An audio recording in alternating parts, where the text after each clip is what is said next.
Hello दोस्तों, लक्ष्य academy के यूट्यूब चैनल में आप सभी का स्वागत है। आज आप लोगों के लिए फिर से नया नोटिफिकेशन लेकर आए हुए हैं। आप लोग को सारे डिटेल में आप लोग को बताएंगे। आप लोग अपने दोस्तों में भी शेयर कीजिए। आपका आ चुका है एनटीपीसी अंडर ग्रेजुएट लेवल का वैकेंसी आ गया है। ठीक है, चलिए हम लोग डिटेल से जानते हैं कि क्या है। सबसे पहले ठीक है, अभी इसका एग्जाम अभी हो चुका है CBT 1 का, और देखिए आप लोग के लिए अपॉर्चुनिटी फिर से आ चुका है कि CBT 1 के लिए जो लोग नहीं अच्छा एग्जाम गया वो लोग फिर से अप्लाई कर सकते हैं। ठीक है, तो चलिए देखते हैं ये हमारा किसके द्वारा वैकेंसी है वो पहले जान लेते हैं। ये किसका है? भारत सरकार का, यानी कि इंडियन रेलवे का वैकेंसी है। ठीक है, किसका है? इंडियन रेलवे का। ठीक है, इंडियन रेलवे का वैकेंसी है। रेल मंत्रालय के द्वारा आया है, रेलवे भर्ती बोर्ड यानी RRB के द्वारा आया हुआ है। इसका विज्ञापन संख्या आप लोग देख लीजिए। ठीक है, आप लोग को फॉर्म भरने में दिक्कत नहीं होगा। इसका विज्ञापन संख्या है 07/2025। ठीक है, विज्ञापन संख्या कितना है? 07/2025। ठीक है, चलिए हम लोग देखते हैं कि क्या क्या है आया हुआ। मेन पॉइंट आप लोग को बता देते हैं। ठीक है, तो चलिए देखते हैं। देखिए आपका ऑनलाइन करने का तिथि कब से है? 28/10/2025।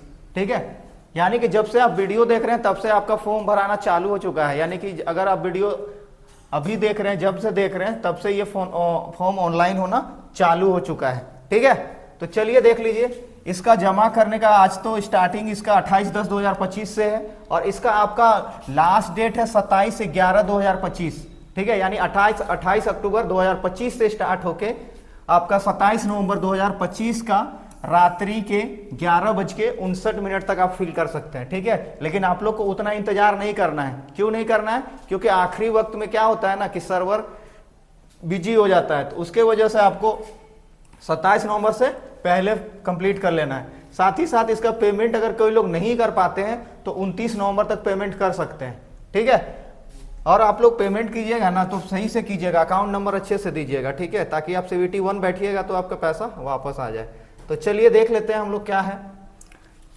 देख लीजिए आप लोग, पहला पोस्ट है वाणिज्यिक सह टिकट लिपिक, यानी कि इसमें आपका जॉब जो अंडर ग्रेजुएट आता है ना तो उसमें आपका क्लर्क का जॉब है। ठीक है, देखिए यहाँ पे वाणिज्यिक सह टिकट लिपिक है। जो क्या होता है ना, जो टिकट काटता है ट्रेन का, आपका कोई भी रिजर्वेशन कराने जाते हैं, ठीक है, सरकारी आपका प्लेटफॉर्म में, तो वो यहीं पे आपका जॉब रहेगा। ठीक है, साथ ही साथ दूसरा आया है लेखा लिपिक सह टंकक। लेखा लिपिक क्या होता है ना कि जो आपको डायरी मेंटेन करना पड़ता है। ठीक है, ये कितना किस तरीके से वर्क हो रहा है। तीसरा आपका है कनिष्ठ लिपिक सह टंकक। ठीक है, ये तीसरा क्या है? कनिष्ठ लिपिक। और चौथा है ट्रेन लिपिक। ठीक है, चौथा है आपका ट्रेन लिपिक। ये आपका सबसे पहला जो पोस्ट है वो लेवल 3 का है। ठीक है, दूसरा पोस्ट है लेवल 2 का, तीसरा पोस्ट भी है लेवल 2 का, और चौथा पोस्ट है लेवल 2 का। इसमें देखिए प्रारंभिक वेतन आपका कितना रहेगा? पे स्केल 21,700, 19,900, 19,900 और 19,900। अब ये मत सोचिएगा कि इतना ही पैसा मिलेगा आपको। ठीक है, आपका अलाउंसेंस बढ़ा के अच्छा खासा अमाउंट मिलता है। ठीक है, ये ग्रुप डी से ऊपर लेवल का जॉब है। ठीक है, इसमें मिनिमम एज क्राइटेरिया दिया हुआ है 18 साल।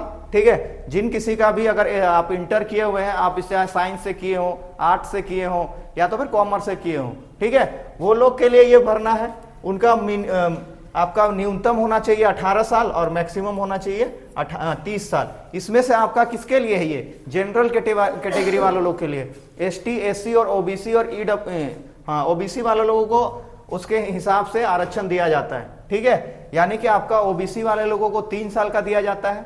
ठीक है, यानी जिसका 18 से 33 साल है वो भर सकते हैं। उसके बाद क्या है? ST, SC वाले लोगों के लिए, वो लोग क्या बोलते हैं 18 से लेके 35 साल तक। ठीक है, और SC वाले लोग के लिए भी 18 से 35 साल तक। अगर इन सब के बीच में अगर आपका उम्र लाई कर रहा है तो आप भर सकते हैं। ठीक है, चलिए ये तो आप लोग को समझ में आ गया कि कितना एज है। इसमें वैकेंसी देखिए, टोटल सीट है 3058 सीट। ठीक है, सीट थोड़ा सा कम है लेकिन आपको एक ही सीट चाहिए ना, तो इसलिए आप लोग को इस कम सीट पे ध्यान नहीं देना है। ठीक है, तो आपका टोटल सीट है 3058 यानी 3058। ठीक है, चलिए आगे आप लोग के लिए क्या क्या और है देख लेते हैं विशेष। ये सब तो बहुत आप लोग आराम से डिटेल पढ़ लीजिएगा।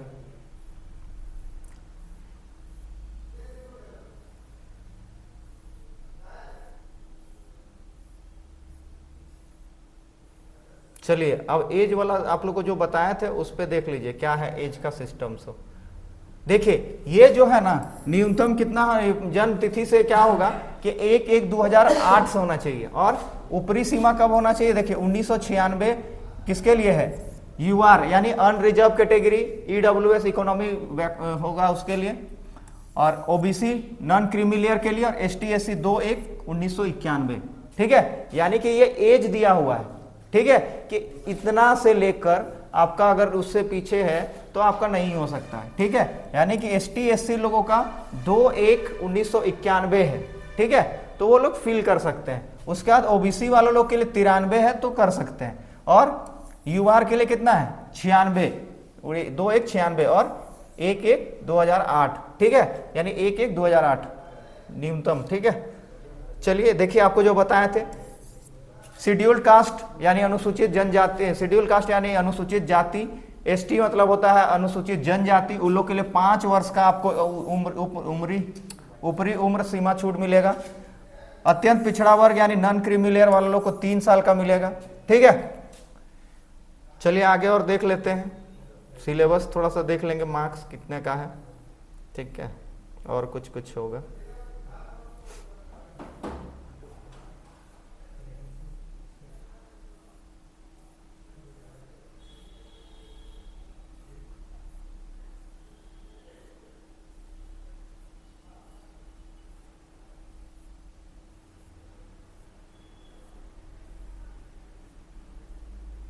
चलिए सीबीटी 1 का हम लोग देख लेते हैं पैटर्न क्या है। 90 मिनट का आपका एग्जाम रहेगा। ठीक है, 90 मिनट का रहेगा, जिसमें आपका जीएस का पोर्शन रहेगा, सामान्य जागरूकता का 40 मार्क्स का रहेगा, 40 क्वेश्चन रहेगा, 40 मार्क्स का रहेगा। मैथ्स आपका रहेगा क्वांट यानी 30 नंबर का रहेगा, यानी 30 क्वेश्चन, और आपका रीजनिंग 30 क्वेश्चन रहेगा। ठीक है, यानी 30 का क्वेश्चन, और टोटल आपका रहेगा 100 मार्क्स का। ठीक है, तो आपका टाइम इसलिए आप लोग को देखते भी रहना है। ठीक है, पढ़ते भी रहना है, साथ ही साथ आपको मॉक टेस्ट भी लगाते रहना है। ठीक है, इसमें नेगेटिव मार्किंग चलिए देख लेते हैं। अगर आप 3 क्वेश्चन रॉन्ग करते हैं, ठीक है, तो आपका 1 मार्क्स कट जाएगा। मान के चलिए आप अगर 3 क्वेश्चन अगर रॉन्ग हो गया तो 1 मार्क्स आपका डिडक्ट हो जाएगा, यानी कट जाएगा। ठीक है, तो इसलिए नेगेटिव मार्किंग को भी आपको ध्यान रखना है। ठीक है, सिलेबस थोड़ा सा जान लीजिए कि आपका क्या क्या आने वाला है। हाँ, मैथ्स में देख लीजिए क्या है, मैथ्स का पोर्शन देख लीजिए कितना टॉपिक है। एक आपका पहला आएगा नंबर सीरीज यानी अंक प्रणाली, दशमलव, भिन्न, एलसीएम, एचसीएफ। उसके बाद आपका ratio, proportion, percentage, area, time and work, time and distance, और आपका चक्रवृद्धि ब्याज, सामान्य वाला ब्याज भी। ठीक है, एसआईसीआई दोनों, प्रॉफिट एंड लॉस। ठीक है, ट्रिगोनोमेट्री, तो ये सब आपको पढ़ना है। ठीक है, साथ ही साथ आप बहुत सारा लंबा सिलेबस है, इसलिए आप लोग का सिलेबस का एक अलग वीडियो बना देंगे। ठीक है, सीबीटी 2 अगर आप इस फॉर्म को भरते हैं, ठीक है, और अगर आप सीबीटी 2 का एग्जाम नहीं देते हैं, सॉरी सीबीटी 1 का एग्जाम नहीं देते हैं, तो आपका जो पैसा है वो वापस नहीं होगा। और सीबीटी 2 में देखिए सेम आपका टाइम दिया रहेगा, लेकिन इसमें आपका क्वेश्चन बढ़ जाता है। सीबीटी 2 भी टाइम आपका 90 मिनट्स का रहेगा। ठीक है, जिसमें से आपका सामान्य जागरूकता यानी जीएस आपका रहेगा 50 मार्क्स का, गणित रहेगा 35 मार्क्स का, और रीजनिंग रहेगा 35 मार्क्स का। टाइम भी आपका वही, क्वेश्चन भी आपका थोड़ा सा इंक्रीज करेगा। सीबीटी 1 में कितना था, 90 मिनट्स टाइम दिया हुआ था, 100 क्वेश्चन था। ठीक है, इसमें आपका 40 था, 40 की जगह आपका 50 हो गया, इसके जगह 30 था, 35 हो गया, इसमें 30 की जगह 35 हो गया। ठीक है, और इसमें भी आपका नेगेटिव मार्किंग वही है, 1/3 यानी 3 क्वेश्चन गलत, आपका 1 मार्क्स कट जाएगा, इसलिए नेगेटिव ज्यादा नहीं करना है।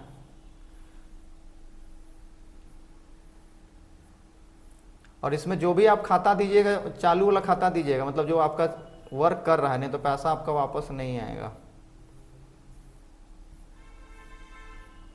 चलिए देख लेते हैं कौन बोर्ड में कितना सीट है।